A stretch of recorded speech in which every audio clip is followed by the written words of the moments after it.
Certainly, we could. Okay. Hello, everyone. Good evening, good morning, good afternoon. Very warm greetings from Council of Architecture. I'm so glad today we have participants from all over the world: Malaysia, Sri Lanka, Bangladesh, South Africa, US, Mexico, New York, and of course, India. Welcome to this COA social platform. For everyone who are not from India, just want to let you know that COA is a Council of Architecture. It has been constituted by Government of India under the provision of Architects Act 1972 enacted by Parliament of India. And COA is charged with the responsibility to regulate education and practice in India. And of course, we maintain Register of Architects. And we started this initiative of COA social dialogue to promote dialogue and discussion about architecture. So, and today's we have our very, very special guest. We have architect Aleksandra from US. She's an architect and she is assistant professor with University of Texas. And I formally welcome you, Aleksandra, to this platform. And from CA Social Platform, we have Professor Durganand Balsavar. And so I request Durganandji, please take this dialogue forward and introduce Aleksandra formally too. Thank you so much. Thank you, Sapnaji, for the invitations and introductions. And I have to personally thank the council, the president, Sapnaji, and the entire council members for actively supporting this forum for the last 2 years through some of the most challenging times of the pandemic. And thank you very much for that. So welcome to the 18th edition of the COA Social Reads. There are several parallel forums. This is the Reads Forum that explores the act of reading, writing, research that converses with praxis. So this is a vertical that dialogues with praxis through the act of research. And so we have today Dr. Aleksandra Jaeschke on a very significant theme that she called, or I think sensitively titled, Regrounding. And so welcome, Aleksandra. And we look forward, there's a lot of anticipation to your talk. I received calls from several architects, quite curious how this links to the practice, what kind of transformational role you see for it. So there's quite a lot of anticipation around this talk. And after the talk, there'll be a brief dialogue on this. Let me introduce the speaker for today. Aleksandra is an architect and assistant professor of architecture and sustainable design at the University of Texas at Austin. She was born in Poland and earned a doctoral degree from the Harvard University Graduate School of Design and AA Diploma from the Architectural Association in London. I won't read the rest of the profile. I'd rather give the time to Aleksandra. The profile has been posted on all the council platforms, including the invite by which everyone has come in here. So they will be reading the profile. So I'll go to the theme of the talk, which is regrounding, a significant research in the context of particularly the paradoxes of the Anthropocene era and its relationship to the biosphere and geosphere as we see it. So I invite now Professor Aleksandra Jaeschke to speak about this act of regrounding, which she calls a need for a profound ecological regrounding of the architectural practice and of the way in which we as architects think to confront the environmental crisis that we must cultivate a new kind of theoretical soil. I'd leave the rest to Aleksandra. Do join us to welcome Aleksandra in this presentation. Thank you, Aleksandra. Thank you so much for the invitation. It's really an honor to speak to your audience on this platform that I admire very much. And it's the first time I have a chance to speak to a non-American, non-European audience. And I really look forward to it because I have been increasingly inspired by how you think about architecture in India and in other countries in Asia, Southeast Asia. And I really look forward to this dialogue. Let me share my slides very quickly.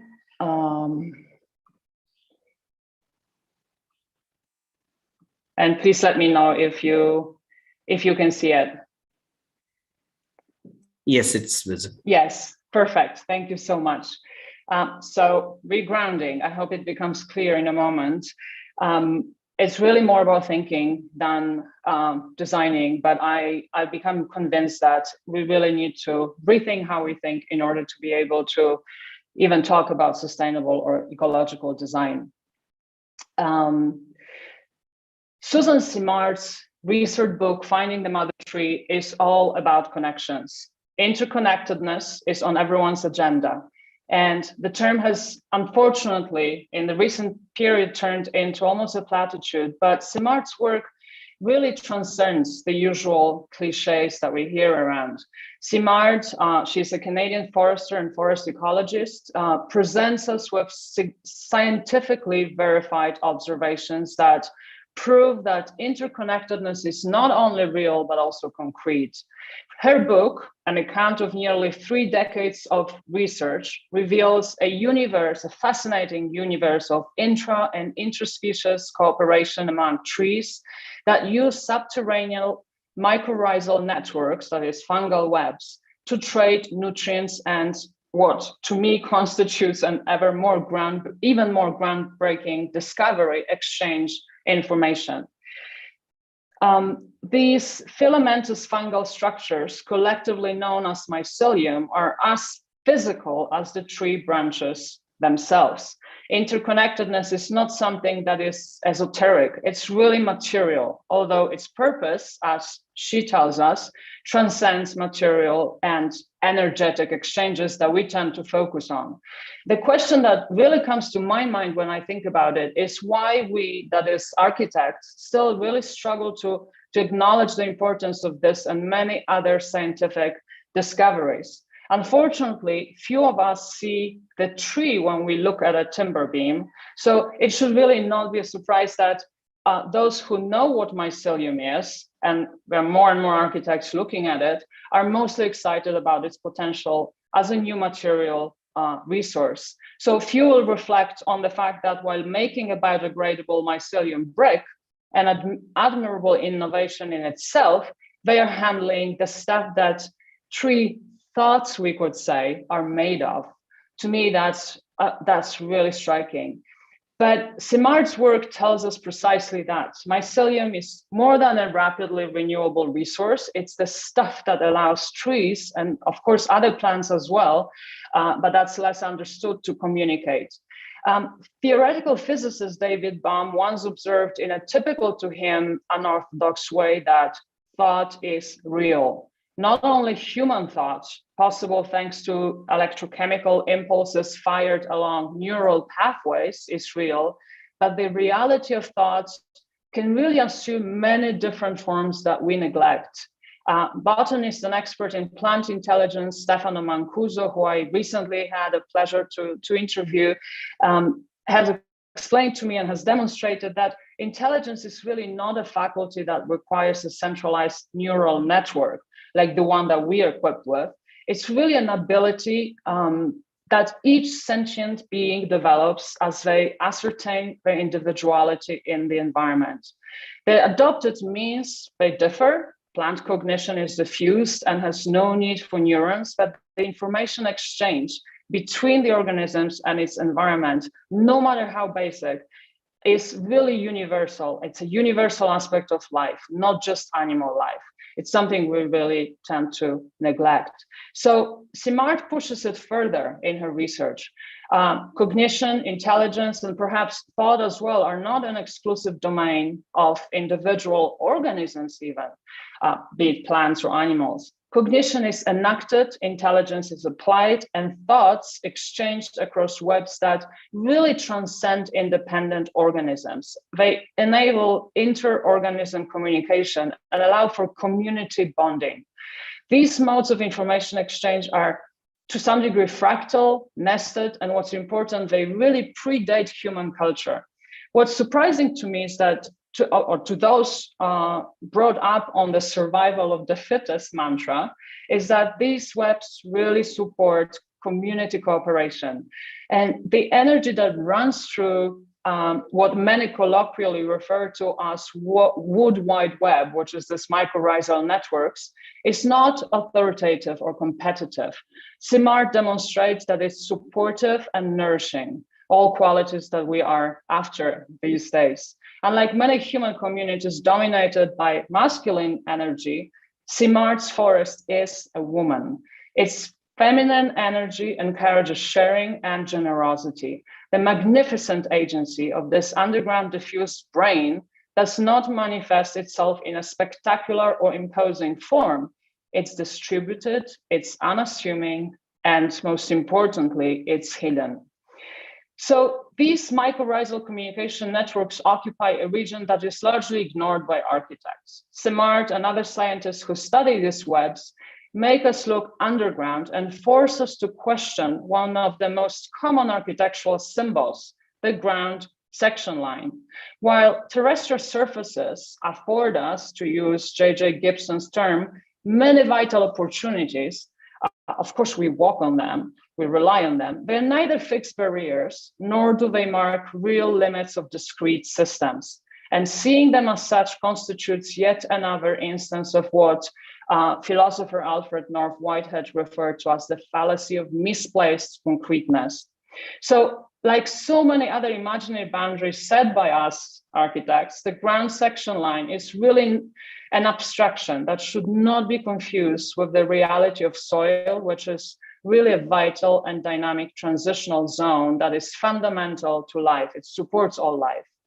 And just because animals constitute a small fraction of life on Earth, less than 0.5%, including us humans, most cognitive processes actually happen in that thin boundary layer that we architects represent as a black line. Although you will never see it in a botanical conservatory, a space I've been researching extensively in the recent period, it's in the soil that the kingdom of plants supported by the mycelium root entanglement makes most of its vital decisions. So we could say that greenhouse plants live a somewhat lobotomized life. Their cognitive networks are permanently severed by a myriad of man-made boundaries, architecture. Most architects consider buildings as isolated objects, and even when they do consider material and energetic processes, they do it within tightly drawn system boundaries. Not only do they choose to ignore most of the material and energetic connections that are responsible for the actual impact of their creations, but they also refuse to acknowledge that these impacts are not just material or energetic, they really hamper communication and therefore disturb non-human communities. So we might be living in the information age. Most of us have by now have relocated into the virtual space of the World Wide Web. It enables us to be connected right now, but we hardly pay attention to the ways in which information is picked up and acted upon outside of the human infosphere by other forms of life, plants included. And just because most plants don't vocalize, it does not mean that anthropic noise does not affect their capacity to communicate and does not prevent them from forming communities. And it's clearly not just acoustic disturbances that we need to be paying attention to. We create material barriers that emit and emit chemical, magnetic, and visual noises as well. So in light of Simart's research, the impact of anthropic disturbances really can be compared to something ranging from a permanent lobotomy to something that could be compared with a temporary kind of a brain fog. While most of them are not really life-threatening, they are confusing and can be very, very disturbing.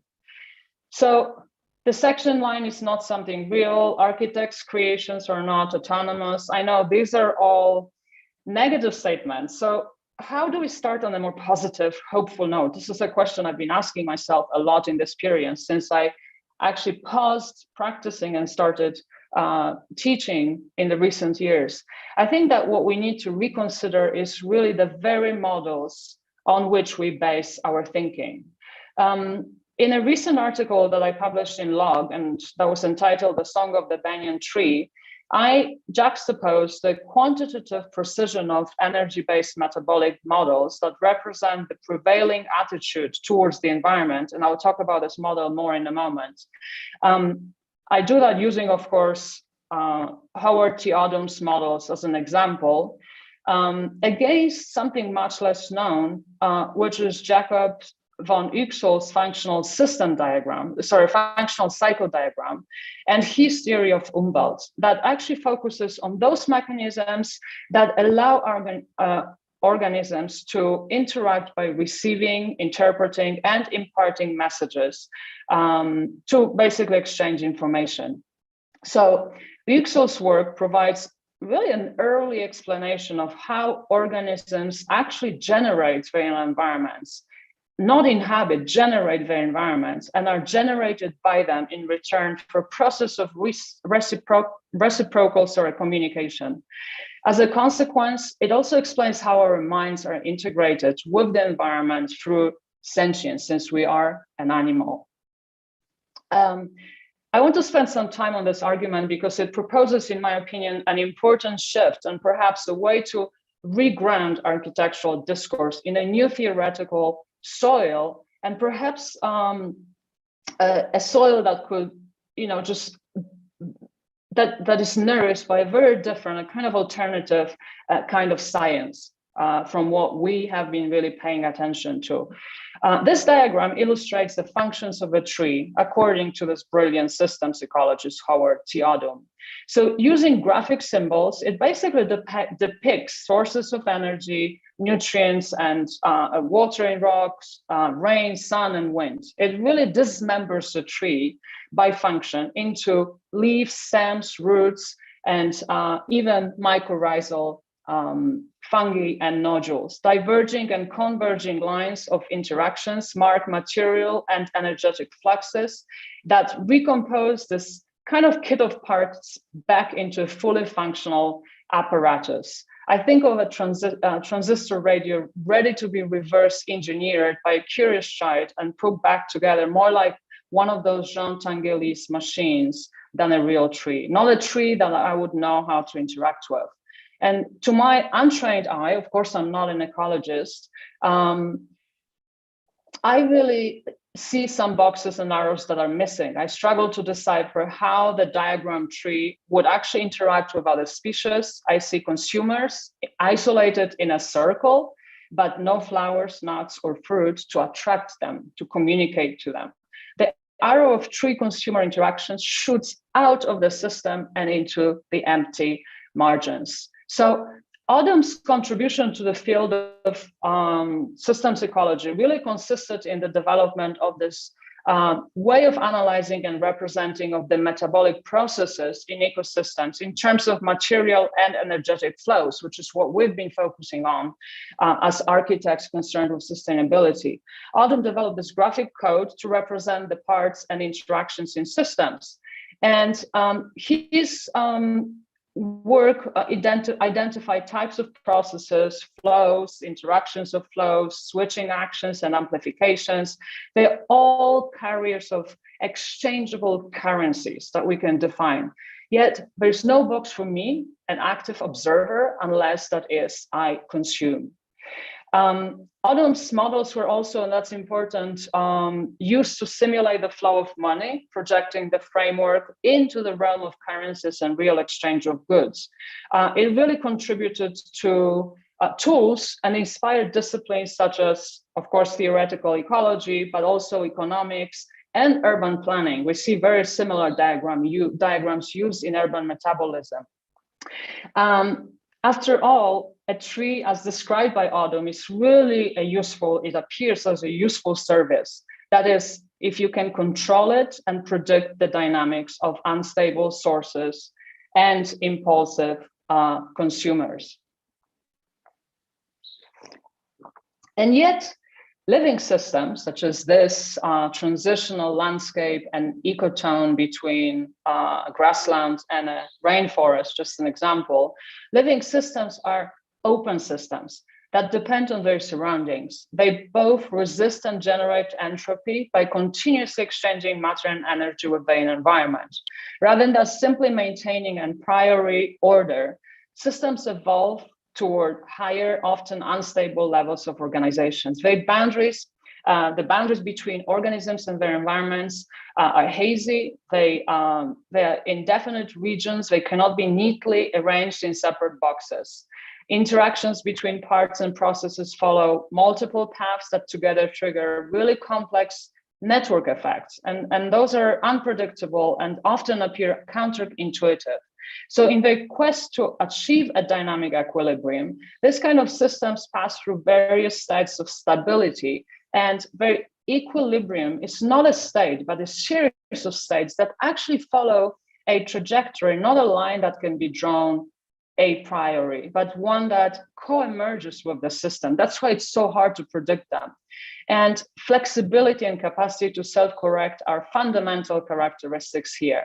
The behavior of a complex system is also unpredictable because apparently insignificant events will trigger highly complex consequences. So for example, the impact of a slight change in the wind direction on the fate of the volatile chemicals emitted by a tree to communicate, to attract a pollinator, as an example, will affect the future of the tree population. Yet Autumn's clockwork kind of tree model does not even acknowledge its presence. So I want to tell you a story that helped me think through these issues for a moment. In the early spring of 2020, just before the COVID lockdown, while I was for my wheelwright research, I spent many days in an old botanical conservatory. This one actually is in my hometown in Poland. A promise of a perfectly sealed world was set out and modeled right in front of me. Yet the underlying feeling that I had while sitting there was that of the calm before a storm, an eerie silence. But there was something else contributing to it that I struggled to name. And I only later realized that it was the thick silence, lack of communication that I could perceive. Stillness and silence, relaxing as they were, they brought a feeling of apprehension. I just couldn't tell why. The storm obviously would never come. I was enclosed in a greenhouse. Yet as I recall it now, I realized that the stillness represented an excess of human control. And really, while the flora proliferated lavishly, there were no consumers, no animals to make noise that I could actually perceive. Packed with plants, the greenhouse really felt empty. There was an almost complete lack of vocalization. Animals, of course, are hard to control, as is complexity. It really was only after I started to read The Great Animal Orchestra by Bernie Krause that I realized that I had paid no attention to the visited soundscapes. No ecological model, such as the model that I've just shared with you, mentions it. No one talks about it. And yet my apprehension was undeniably triggered by the silence. But why does the silence matter if conservatories are plant collections and plants don't utter themselves if not pressed by rain or wind? In fact, it mattered very little when individual plant specimens were planted in pots and arrayed uniquely according to their morphology, as in this image in the conservatory in Palermo in Sicily. It was only later in what constitutes a real ecological revolution that we owe to Alexander von Humboldt, that plants started to be classified and arranged according to their geography. And of course, here individual specimens represented regional floras that adapted to similar geographic conditions that are key in the case, of course, of plants of economic importance. But we see that in this image where you see a specific type of a landscape kind of replicated. And if these plants could vocalize, it would really be a jarring cacophony, because while driven by spatial distribution, the arrangement paid no attention to community dynamics or interspecies relationships. They just came from a similar geographic location. Maybe with time, they would be able to kind of create a decent jazz improvisation, but not really a dialogue. Surely not a harmonious chorus indicating that we've just built a self-sustaining living system that could one day thrive away from Earth, which is what many of us is inspired towards when they experiment with these enclosed systems. Not a song for sure that could evolve and go on forever, as it has been going on forever, thanks to evolution in the open. So even if plants cannot vocalize in ways audible to the human ear, scientists now believe that they are actually capable of perceiving sound waves and detect water, distinguish between wind and, for example, chewing insects, etc., etc. But also against common beliefs that some of them are emitting sounds in particular stressful situations, such as, for example, drought, and those can be picked up.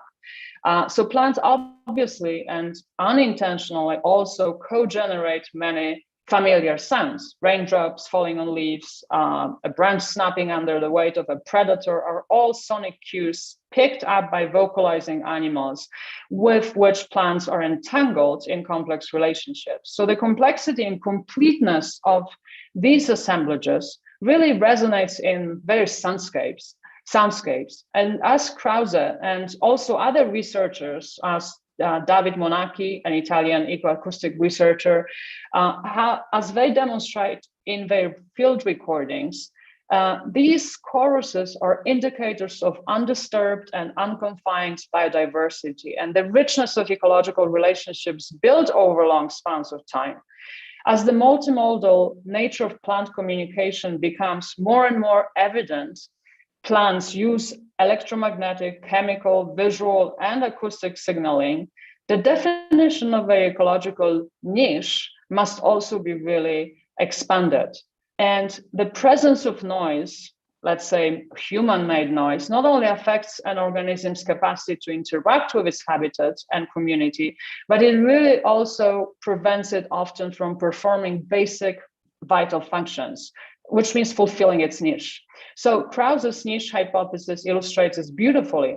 Each organism occupies a specific spectrum of sound frequencies and temporal durations expressed graphically in his spectrograms, which allows it to communicate without being actually canceled out by another vocalizing animal, except unfortunately when it's us with our jarring noise. This new auditory dimension of the ecological niche also suggests a novel way to redefine the boundaries of a tree's vital territory, one that manifests itself in a unique biophony and audibly expresses the richness of its extended community. None of these interactions, of course, however, appear in Adam's model. None of them can be enclosed under glass.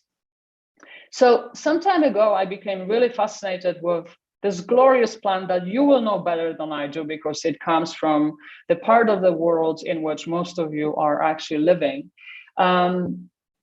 It's the banyan fig tree. And I became really fascinated with its intricate web of life as a model to think about these issues. So I searched for and found this tree in my small old conservatory that I was visiting. And when I was standing in front of it and thought that it just lacked glory, but I couldn't really tell why. It was small, but Adam's model would have assessed it as kind of healthy. It only it was performing all its basic vital functions, but I only now hear its silence as I consider every relationship of which that particular specimen enclosed in a greenhouse was actually deprived. So the banyan is not a normal tree. Its growth strategies evolve over the tree's lifetime. And I tell this story in a shorter way here, but I really think it's important to kind of reflect on it to be able to appreciate the richness of its life that we often forget about. So its growth strategies evolve over the tree's lifetime as it expands across physical space. It's imposing in appearance, of course, but the banyan tree depends on communication and relations with a myriad of other organisms. It begins its life as an epiphyte and develops from a seed dropped by birds and bats and trapped in a crevice of a branch of another tropical tree. The growth accelerates once the epiphyte comes in contact with the soil to develop roots. Eventually, of course, it will achieve this splendid arborescent form with the hollow trunk of the previous tree and rooted in the ground and with the branches forming a flat crown. This process of becoming tree can take 100 years. As the branches continue to extend far away from the trunk, the banyan adopts a new strategy. It actually forms those magnificent prop roots that shoot toward the ground, and once they hit the floor, the forest floor, they eventually thicken and melt together to form the supporting stilts. And the tree then starts to gradually expand across its territory, supported by these multiple trunks.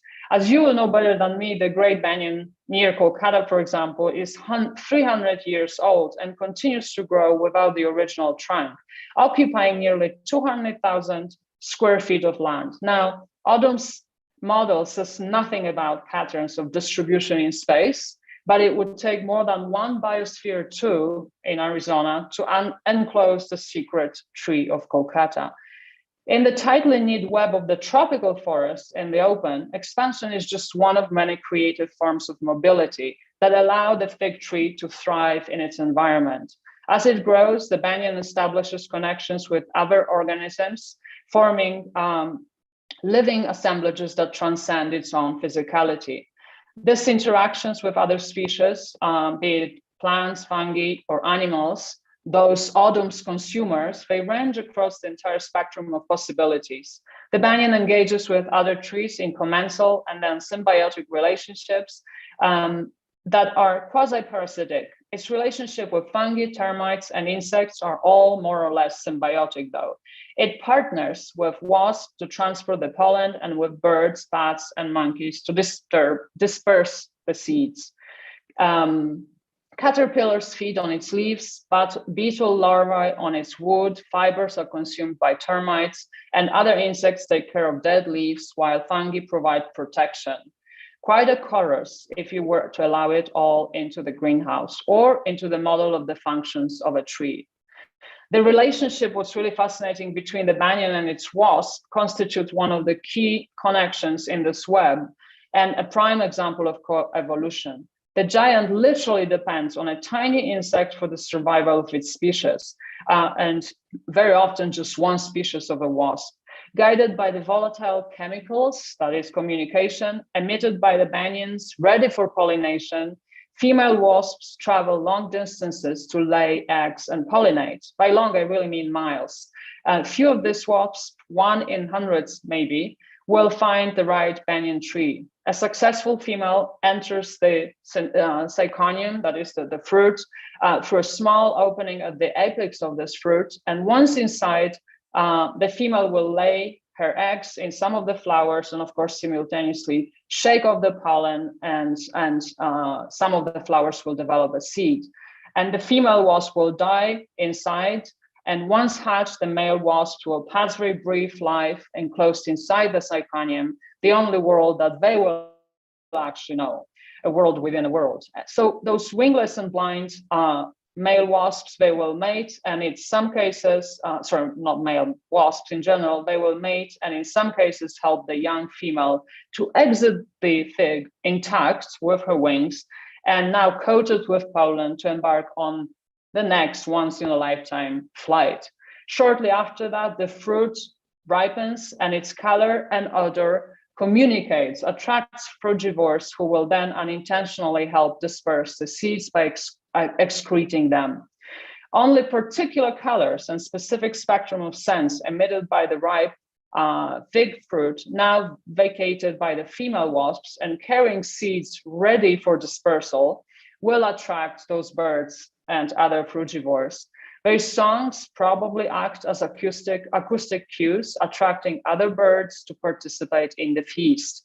How many of this can ever happen under glass? Most likely none. Multiple growth strategies, modes of expansion in space and propagation over time, as well as methods of signaling and communication, contribute to the complexity of this glorious tree.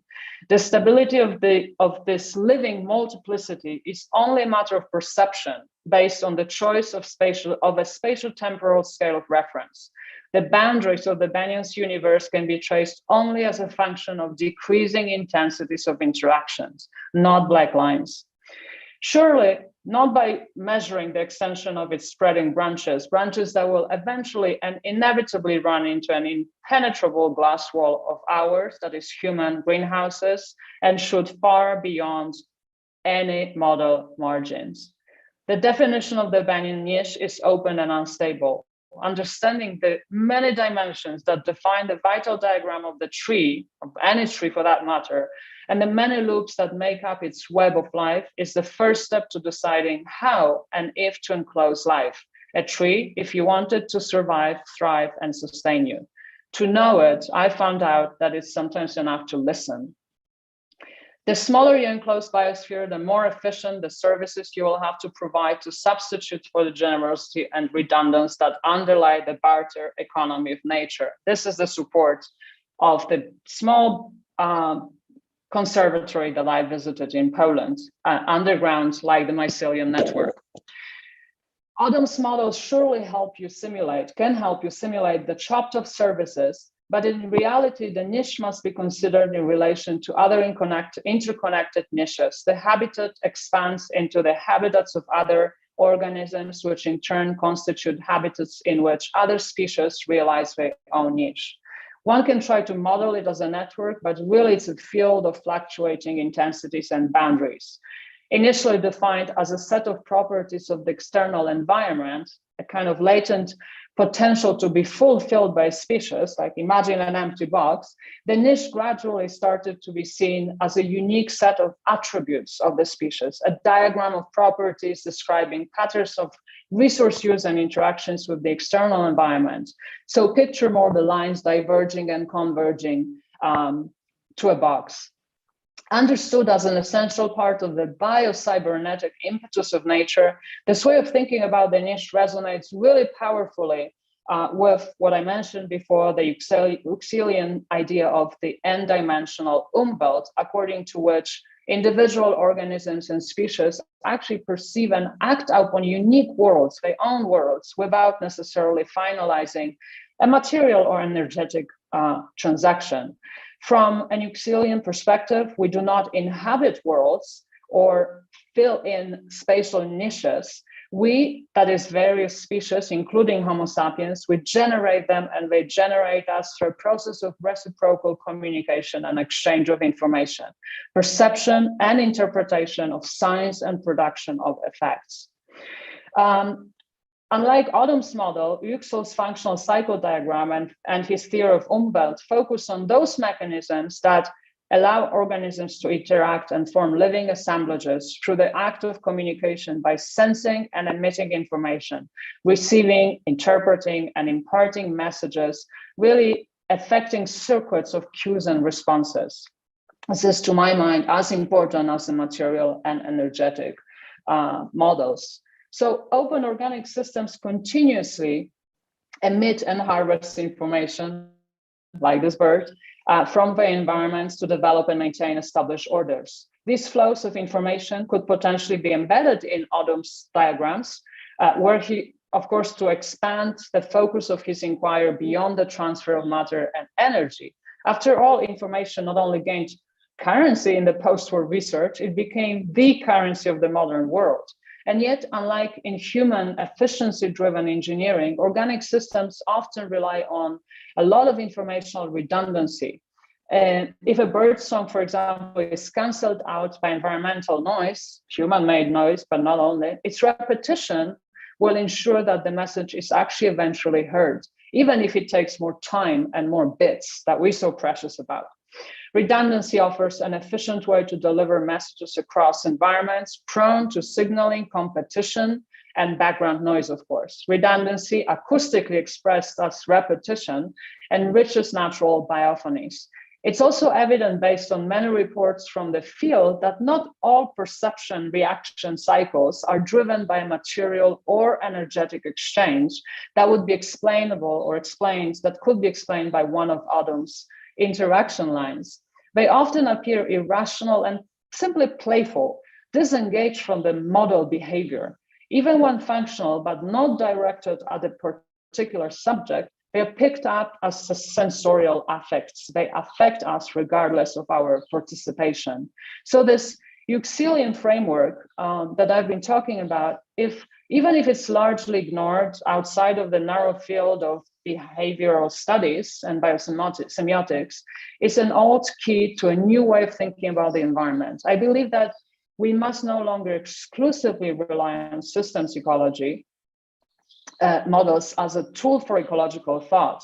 Adam's models address material and energetic flows and have been heavily instrumentalized to manage natural systems from which we extract, of course, resources. In fact, our economy thrives on them.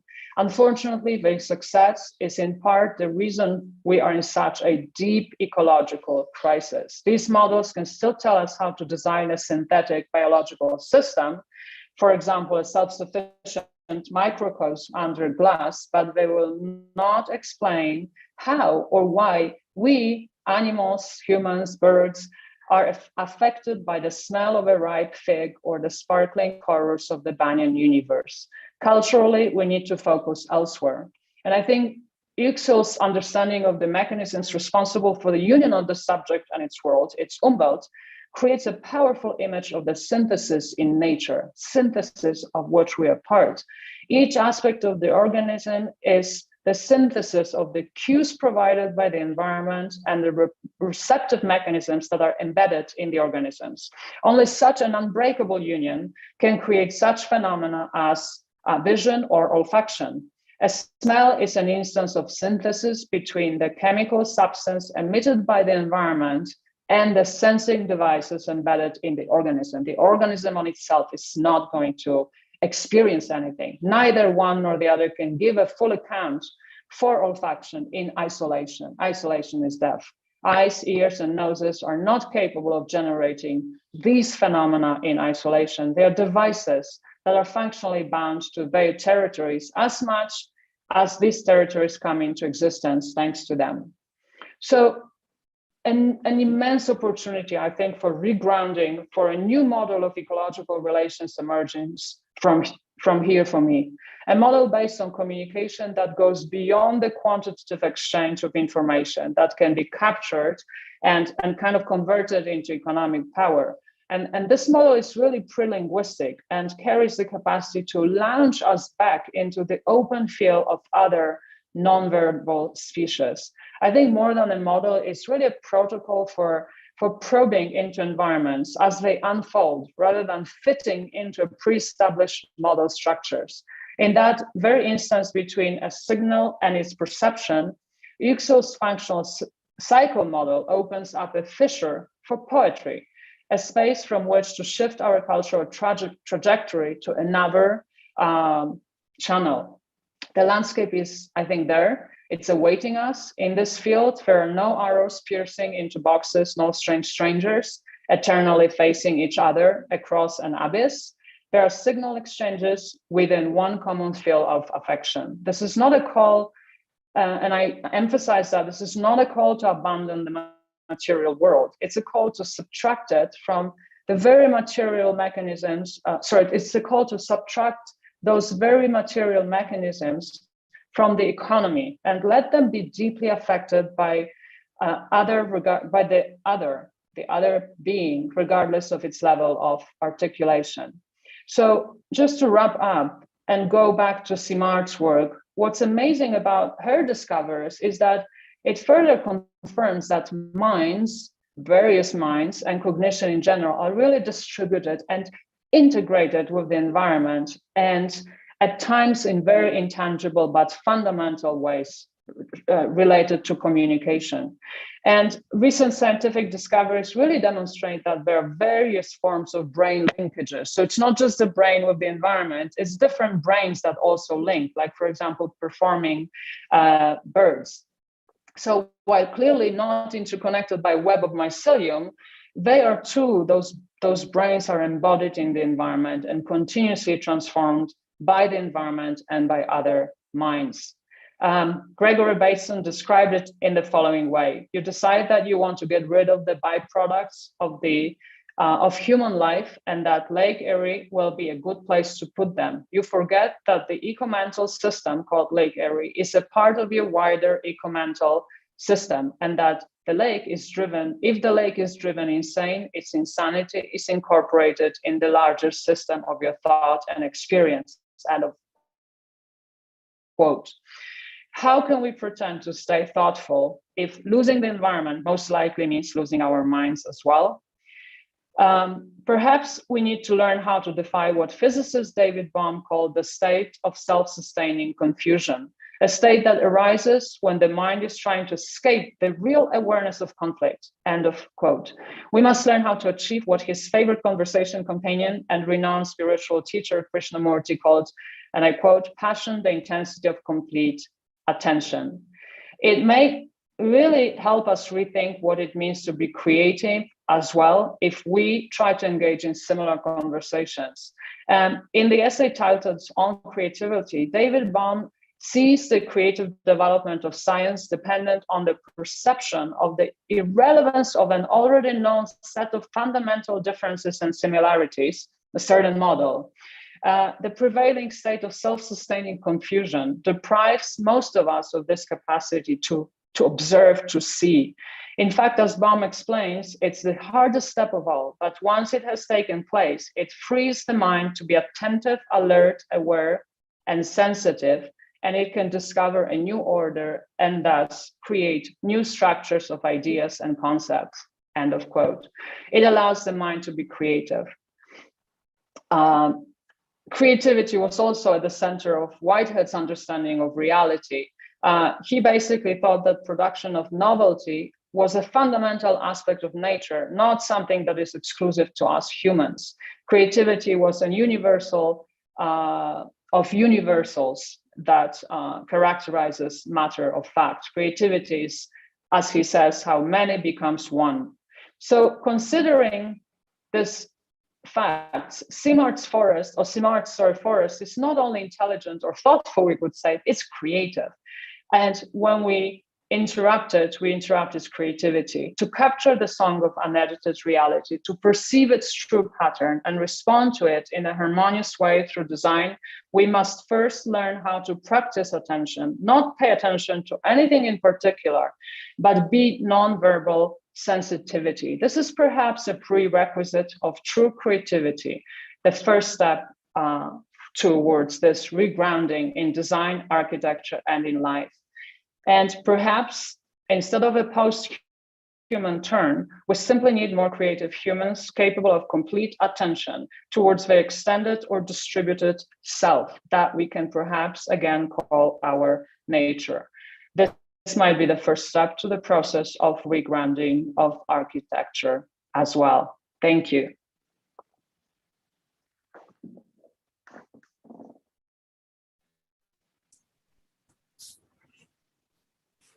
Thank you for that.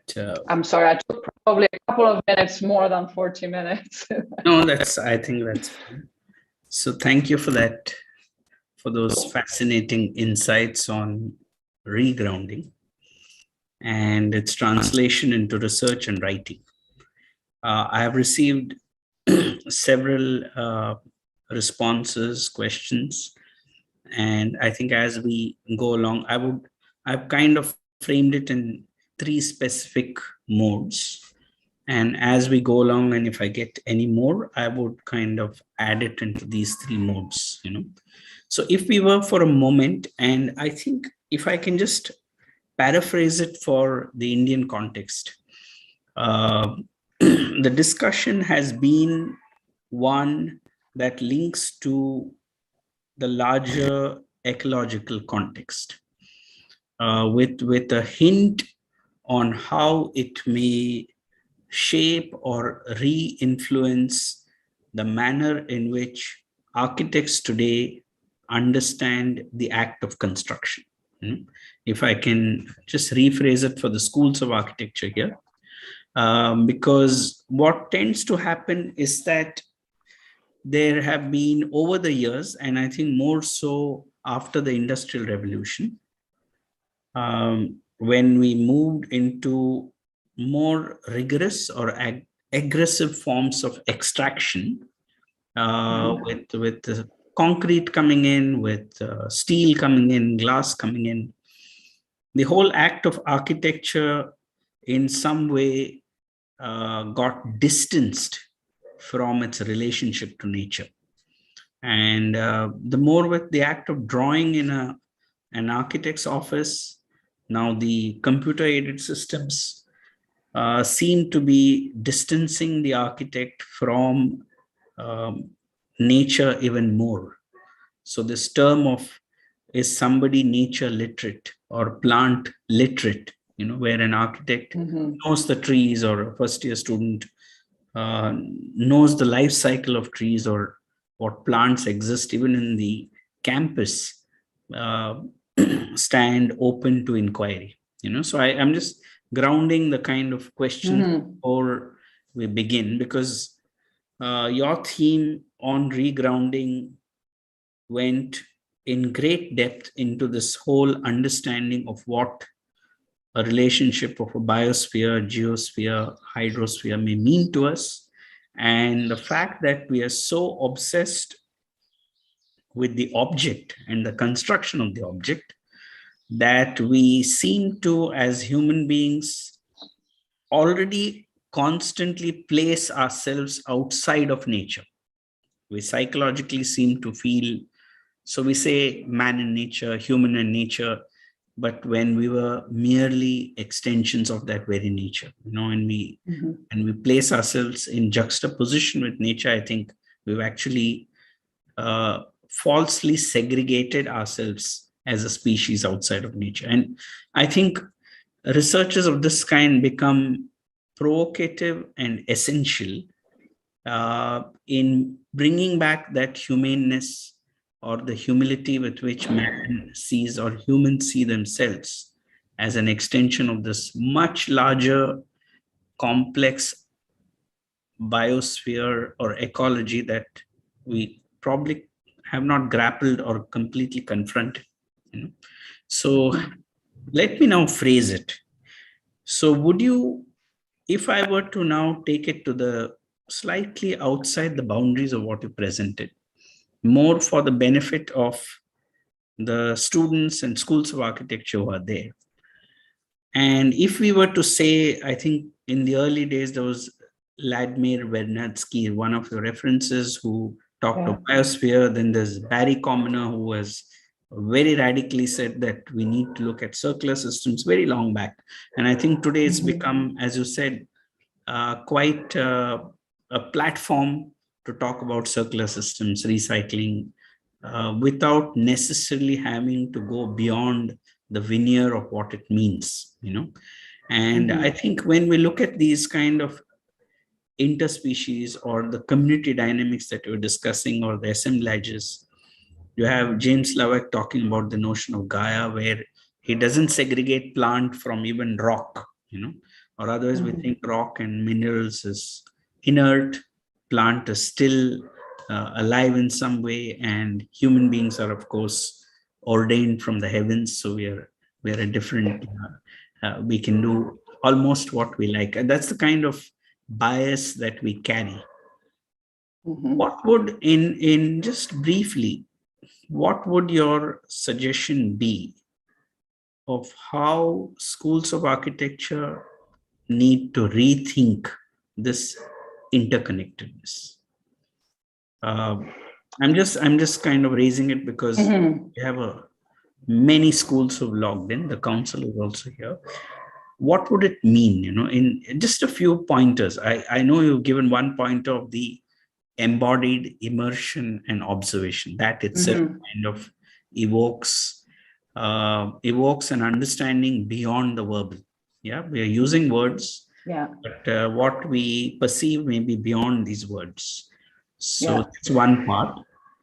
How else would you see are there examples of projects happening across the world, a few examples where they're trying to break this boundary? Since you're framing it within the issue of education, my immediate reaction is that I really believe that we need to rethink what we actually teach students as foundational knowledge. So perhaps what I was saying now, it has nothing to do yet with how differently we should be thinking about approaching a project, a design project, but how differently we should approach the project of educating architects. And I know it's really hard because we're all very impatient and we want to know how to design. And that's what my students most of the time, come with, that the excitement, basically. Of course, we are architects, we want to design. But I think what we're realizing is that in a school of architecture, that very often, especially, and I know the American context, but also my own education, even at the Architectural Association, there's so much to learn that is disciplinary knowledge that we end up not exposing students to the foundational knowledge that comes from other disciplines. So what I've been doing is really consciously stepping away from transmitting the disciplinary knowledge that I know that the architects will anyway acquire because it's everywhere, and trying to bring my colleagues' attention, first of all, but also my own students' attention to those foundational fields that can help us understand basically how we should be thinking about the environment before we make the first line. So I really was transformed by taking a course by a famous ecologist, Richard T.T. Foreman at Harvard Graduate School of Design. When I returned to school to do my PhD, I think architects should have a basic introduction to ecology, but I also believe that we have gradually transformed philosophical thinking into architectural theory that is immediately very confined to disciplinary boundaries and self-referential. I think that needs to be reopened again with the clear aim of helping architects to think. Philosophy is a way it's our science of thinking, right? Like the way we think, the way we think about problems, that's where philosophy comes in and can help us to rethink our relationships. So I really believe that we need to make space for those kind of disciplines at the very beginning of education, because I notice with students that I teach that those things slowly sink in and they affect how they then think about the design, the professional decisions that they will be making. They no longer feel comfortable, ethically comfortable to make certain decisions, but they do come to school with no prior knowledge of those things, and we cannot hold it against them. We need to recognize the fact that many schools across the world, and I mean high schools, do not teach students philosophy, do not teach them about the environment, focus on sciences, that precise sciences that help us develop technology. Those are not tools that we can continue basing our field on, because it's obvious if we even look at the development of the ecological thought and how that was absorbed into architecture, is that we keep on asking the same questions. The last 150, you look 100 years back, 50 years, 25 years, 5 years, and you realize that we're going kind of in circles. So the questions seem to be just perhaps structured in a wrong way, and they're rooted in wrong philosophical and scientific discourses. I think that's where I am now. I'm being very honest. And I'm trying to be part of an open conversation that tries to rethink those very foundational tools, thinking tools that we should be providing to architects. Sorry. Thank you very much, because I think since this is directed more at students and young architects, I thought it may be an opportune moment to kind of dialogue it with the kind of, so we are looking at, if I may quickly paraphrase, we're looking at a time when the 1930s architectural education looked at form, looked at proportion, looked at texture, looked at the way in which forms come together, or even structures like concrete and mechanical systems.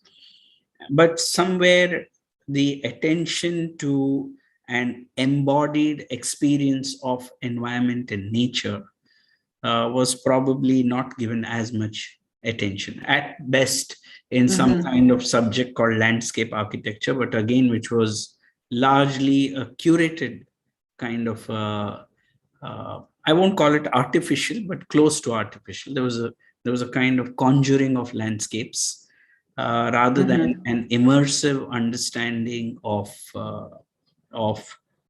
these unpredictabilities of nature, So from there, if I may come to the second provocation, and that's something which you had raised in a very, it may get a little radical, but it's, on one hand, can ideas which have been incubated in what you called the silence of the greenhouse, the human greenhouse, and these are ideas that are incubated under isolated laboratory conditions. And these experiments, we hope, would inform us about a real world outside, which is really so unpredictable, multi-species. The range of communications are much more complex than the contained greenhouse.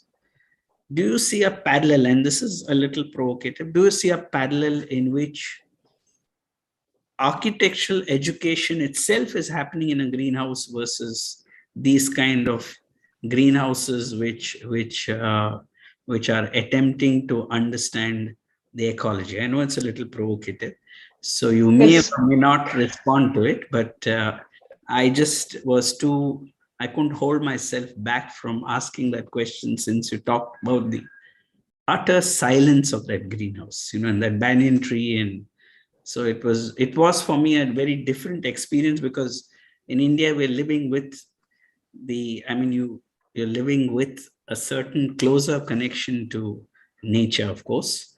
Climatically, we are fortunate to have that.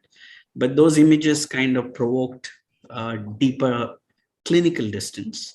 And then I just wondered if that same process, because we are borrowing philosophies, we are borrowing a lot of our architectural philosophy from linguistics.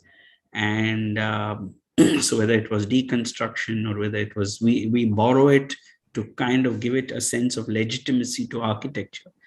And if I were to juxtapose that with what you were discussing of immersing in the real world now and leaving all those theories, I'm not saying aside, but placing them where they needed to be placed, how would you characterize that? Is it possible to simulate, or you think it's not possible to simulate, or what would your position be? I smiled when you said that, it's a provocation, that the idea of discussing the greenhouse goes way beyond the actual greenhouse and its relationship to the environment. It's really a metaphor as well for the way in which we isolate our disciplinary thinking. So I absolutely agree with you, and I thank you for mentioning it. I went out and started traveling, thinking about greenhouses as this way in which we are relating to the environment or isolating ourselves from the environment, but clearly it became for me a way to think about our way of isolating certain discourses from other discourses and creating this isolated environments. In environments, I mean, for example, architectural environments that then promote a certain type of artificial, disconnected way of thinking about our disciplinary problems without actually considering larger non-disciplinary issues that happen, and that basically mean that there is no such thing as a self-referential architecture that can just thrive on its own, right? And the same goes for the discourse of the soil and talking about the underground, and of course that is also the theoretical soil that we need to be rethinking. It's not just the fact that we desperately need to be caring for soil because that's where the plants grow, and if we destroy urban soil there will be no plants, but of course the discourse goes beyond that. So for example, in my previous research that I'm now, it's soon going to be a book, that was my doctoral research, where I actually looked at how the way sustainability is defined in building regulations, how that has been affected by everything but architects, by economy, by financial incentives, by policy, by all sorts of different interests. And I really try to break the glass barriers of our discipline when we think about sustainability, when we think that it's in our hands within a certain confined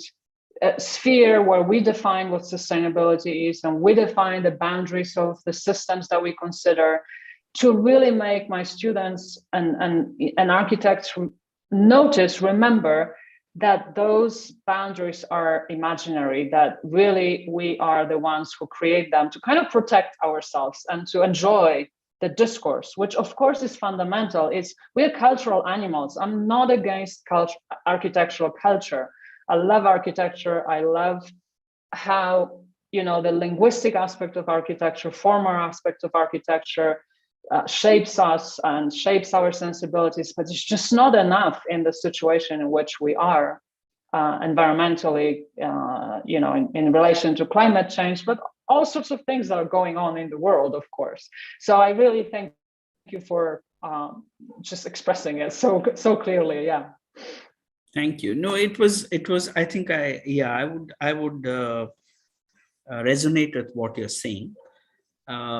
I don't think I meant that we set it aside, because I think architecture is a culture, and what we've derived from these other interdisciplinary relationships, with linguistics, and of course has enriched our very act of knowing how we live on Earth, and I think it has enriched the consciousness. It's about, do we bring back a layer which we have forgotten probably, or do we bring back a layer which we as a human race never kind of figured it out? There are many authors who discuss the fact that a spider or any other species probably understands architecture better than the human race, because they've been at constructing the habitats for 1 million years. Yeah. While as the human race is maybe 70,000 or 100,000 years.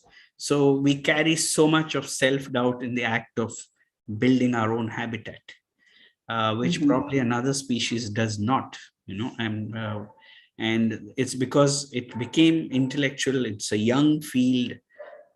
So human beings are still kind of grappling and struggling with the idea of that habitat when it gets layered with so many other aspirations and so many other desires. So coming to that, are we saying then that given the climate emergency, and I'm sure there are both sides of the coin that believe that the climate emergency, but we are very sure today that it is the Anthropocene act or human activity itself accelerating climate emergency. Yeah.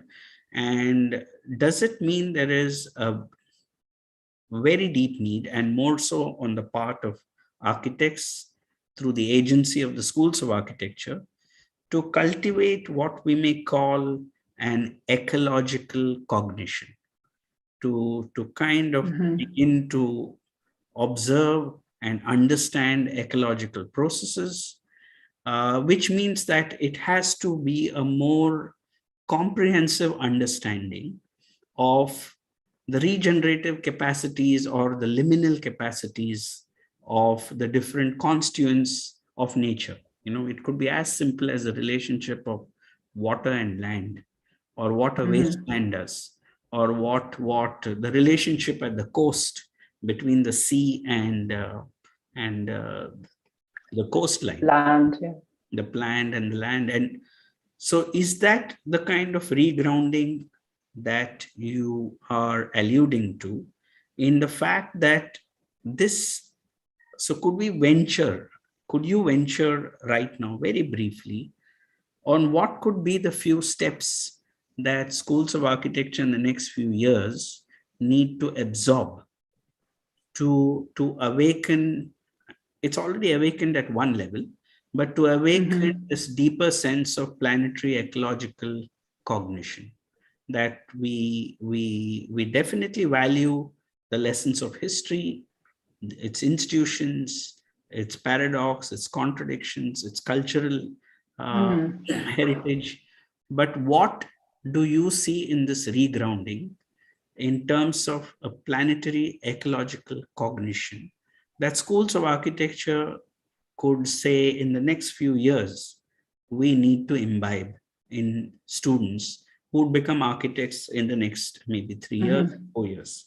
Could you just enumerate a few of them? Yeah, I think it's really hard to talk about it because, of course, there's such an urgency that we always will say we have not enough time to transform people's minds, right? That takes time. So we will always run against this criticism. But at the same time, I think, again, and I know I'm repeating myself, if we look backwards, we realize that we've been saying, and I'm mainly talking from the Western point of view, we've been saying, we need to focus on the material and energetic models to optimize the way we use resources. And we've been doing that with more and more precision and teaching students how to use softwares to calculate, carbon efficiency and energy efficiency. But if we are honest with ourselves and we look at the results of what we've been teaching students, it's obvious that we have not really succeeded to change the trend. And I think that, unfortunately, what we have to do is not only continue exposing them and teaching them how to understand the material and energetic processes within very open boundaries that are planetary boundaries that allow them to appreciate the impact of extraction, rather than thinking about, the narrow-minded optimization of facades or things like that.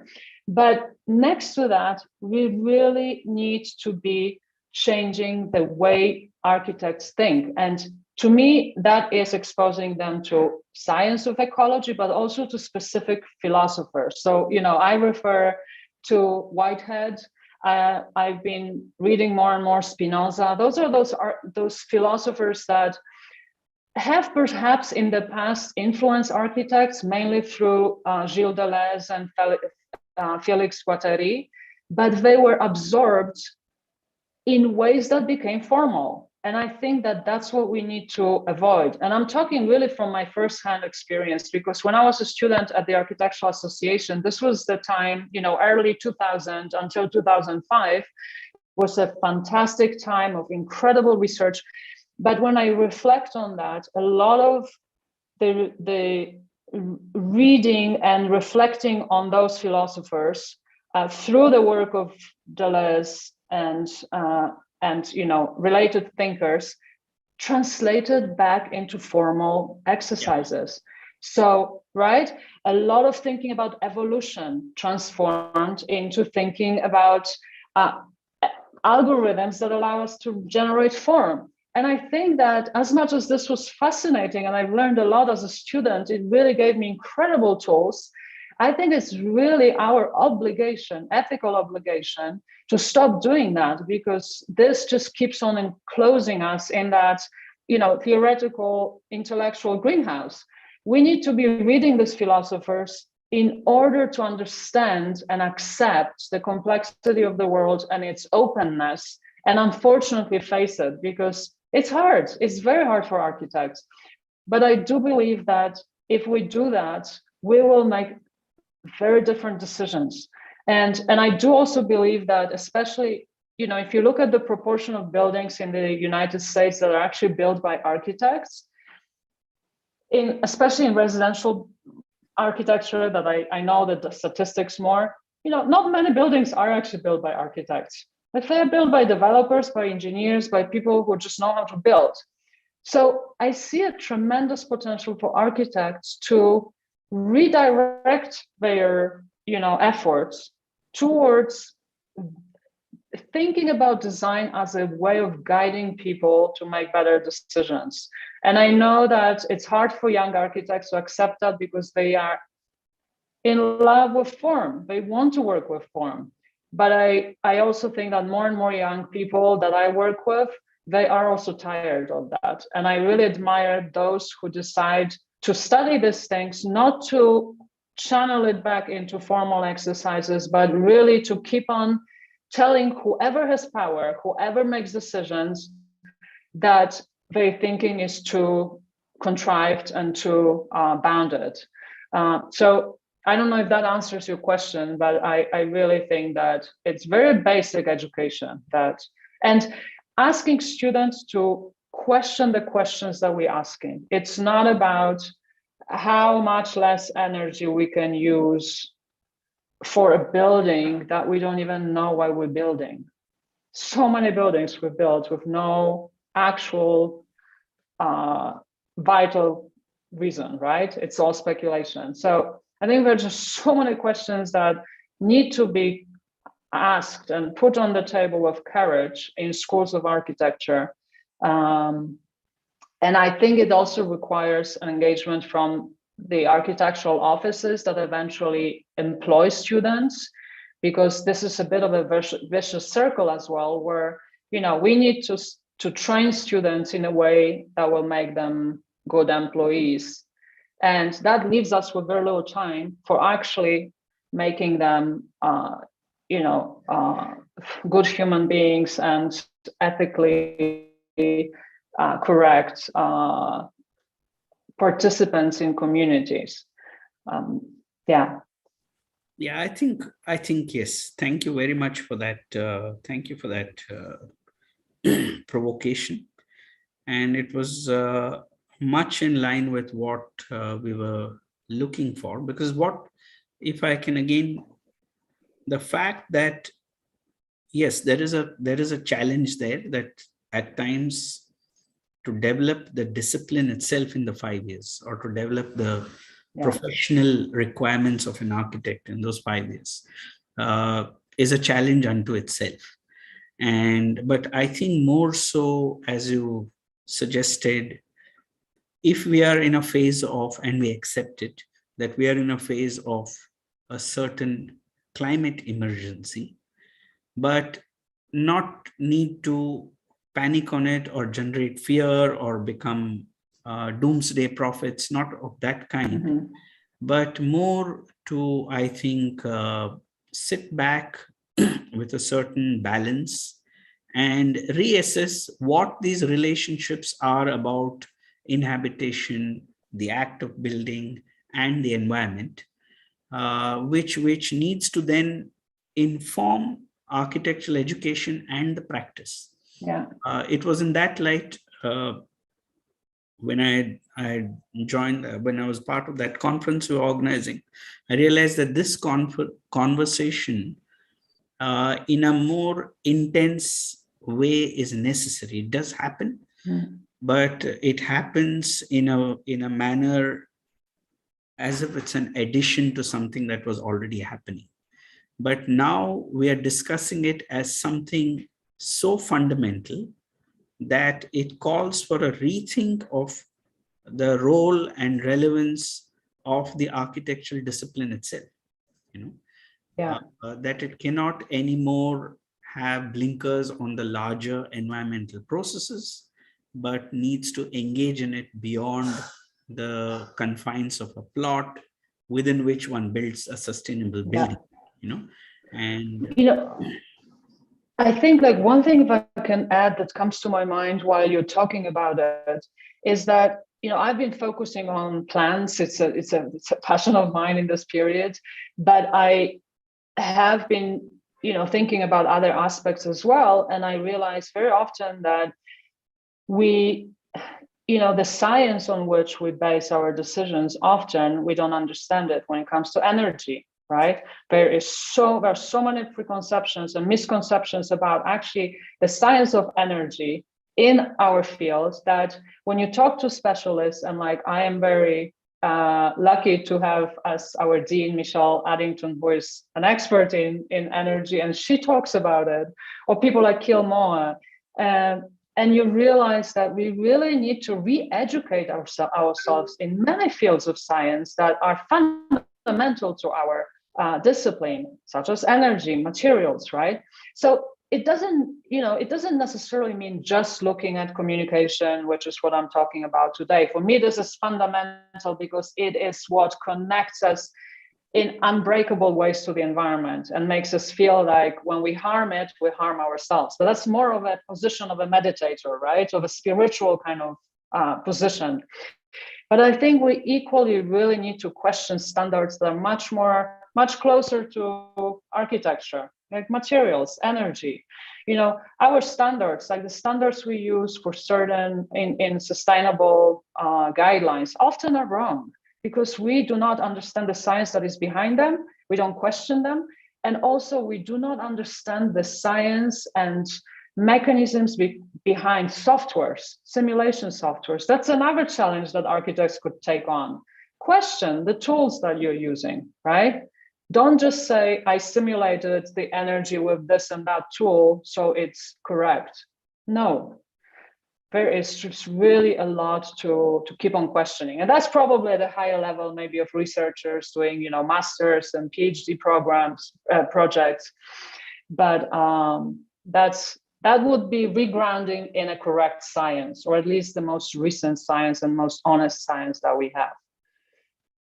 Thank you, Aleksandra, for that dialogue.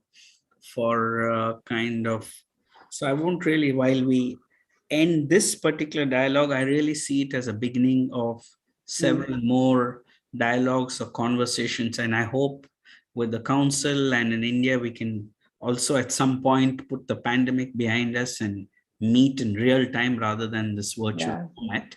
Yeah. But I think this was more for a provocation on reflecting on the relationship of the architectural practice with the kind of consciousness and complexity of the nature around us.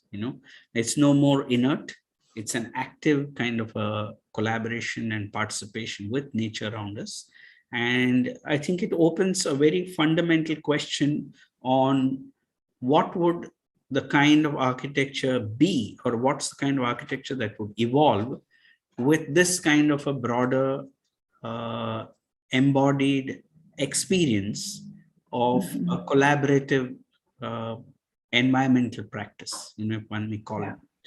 So thank you very much again. If you would like to sum it up for viewers in India and Southeast Asia, we would be very honored if you could sum it up, and then we could close for the evening. Thank you. Okay.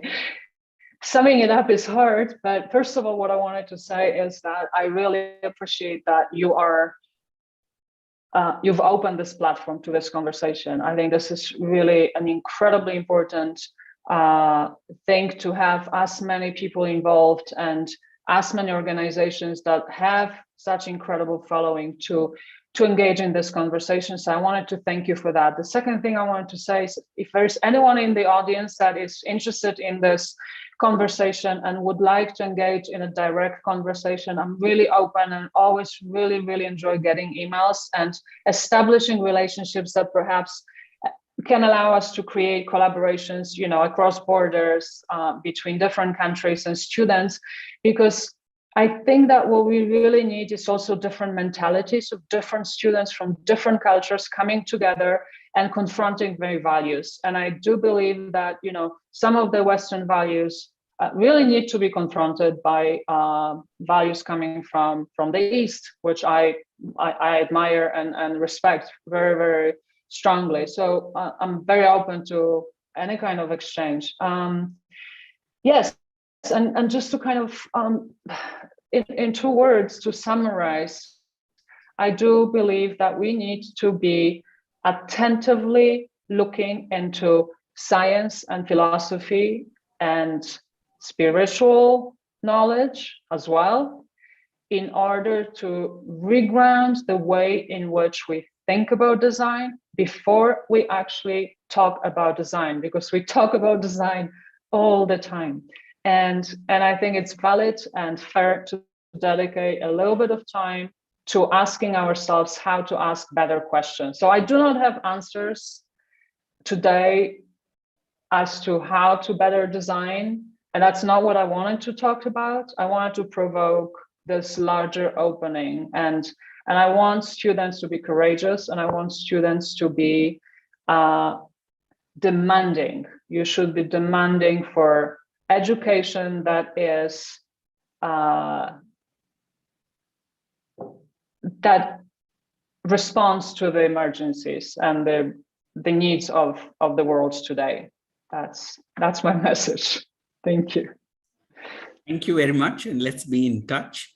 And the links have the links for have been placed even on our websites. They could get in touch with you, and including Fantastic. So I hope participants take this opportunity and write to Professor Aleksandra. And I know quite a few were deeply interested in the theme, and so I look forward to continuing this dialogue. Thank you very much, and I have to I too, and thank you so much again for the invitation, and thanks the council for having me. And I really do hope to be able to visit India very soon and do some of my research there. So I look forward to meeting you in person. Thank you. Thank you. Thank you. Bye-bye.